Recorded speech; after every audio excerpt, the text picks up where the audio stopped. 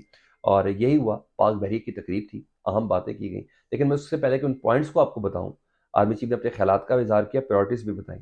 لیکن یہ ذہن میں رکھنا، آرمی چیف صاحب کی جو گفتگو میں آپ کو پوائنٹس بتا رہا ہوں یا آئی ایس پی آر نے جو بتایا، 2 دن منگل اور بدھ کور کمانڈرز کی غیر معمولی کانفرنس ہوئی ہے، اور وہاں بڑی زبردست تگڑے طریقے سے ڈیبیٹ ہوئی ہے آرمی چیف کے اپنے کور کمانڈرز کے بیچ میں، اور بڑا اچھے طریقے سے گفتگو ہوتی ہے. وہاں سینئر جونیئر تو ہوتا ہے، لیکن ہر بندہ اپنی پوری تھروٹل کے اندر بات کرتا ہے، اپنی ساری چیزیں بتا رہا ہوتا ہے. اس کے ساتھ نتھی کرنا ہے آپ نے آرمی چیف کے یہ خطاب کے نکات جو میں آپ کو بھی بتانے جا رہا ہوں. اس کے بعد جمعرات کو نیشنل سیکیورٹی کمیٹی کا اجلاس ہوا، اس کا پہلا سیشن، پیر کو بھی ہونا ہے دوسرا سیشن اس کا، جس میں حکومت معاشی صورتحال بھی بتا رہی ہے، آئی ایس آئی والے اپنی بریف کر رہے ہیں، آرمی چیف بھی موجود ہیں، جوائنٹ چیف بھی موجود ہیں، اور D G I S I brief کر رہے ہیں. اس اجلاس کے بعد آرمی چیف کی گفتگو، جس میں وہ کہہ رہے ہیں کہ پاکستان انتہائی نازک موڑ سے گزر رہا ہے. یہ کوئی اور نہیں، یہ پاکستان کا آرمی چیف کہہ رہا ہے. کور کمانڈر اجلاس اور نیشنل سیکیورٹی کمیٹی کے مندرجات کو حاصل کرنے کے بعد، یہ آپ نے ذہن میں رکھنا ہے، ایک رینڈم گفتگو نہیں ہے، یہ ایسے نہیں ہے کہ 2 طرفہ موڈ پہ گفتگو، یہ وہ چیز نہیں ہے. ملکی حالات پہ گفتگو نہیں ہوئی، درپیش چیلنجز پہ گفتگو، یہ وہ چیز نہیں ہے. یہ پہلی بات آپ نے ذہن میں رکھنا ہے. لیکن نہایت نازک موڈ سے گزر رہا ہے. اس سے معیشت اور دہشت گردی کے چیلنجز سے نبٹنا ہے پاکستان کو. اس وقت معیشت کا بہت بڑا چیلنج پاکستان کو اس وقت درپیش ہے، جس پہ کہہ رہے ایسا کچھ بھی نہیں ہوگا.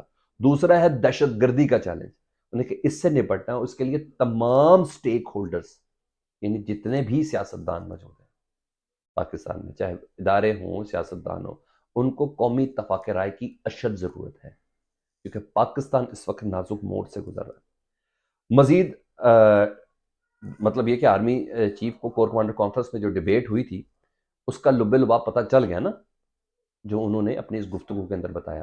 دہشت گردی، نازک موڑ اور معیشت، اس وقت پاکستان کو یہ چیلنجز درپیش ہیں.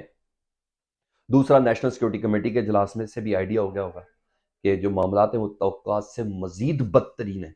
معاشی صورتحال، وہاں تو اسحاق ڈار صاحب نے اصل چیزیں بتائی ہوں گی نا، وہاں لا کر کے بات تو نہیں ہو رہی ہوگی، وہاں 2 جمع 2 4 کلیئرٹی کے ساتھ بات ہوئی ہوگی. تو اس پہ اگر پیرا پہ رکھا جائے تو جب یہ پتہ چل گیا تو تبھی یہ چیز ہے، تبھی وہ کہہ رہے ہیں کہ تمام سٹیک ہولڈرز کو قومی اتفاق رائے کی ضرورت ہے.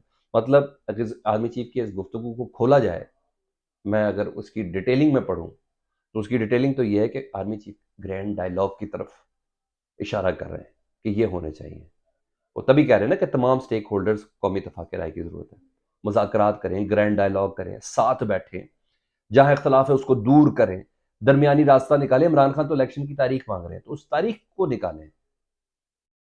یہ آرمی چیف کہتے ہوئے نظر آ رہے ہیں. ان کی گفتگو کا مطلب یہ ہے، مطلب چیف بات جس طرح بات نہیں کر رہے، وہ اپنا کردار بھی ادا کرنے کے لیے تیار ہے.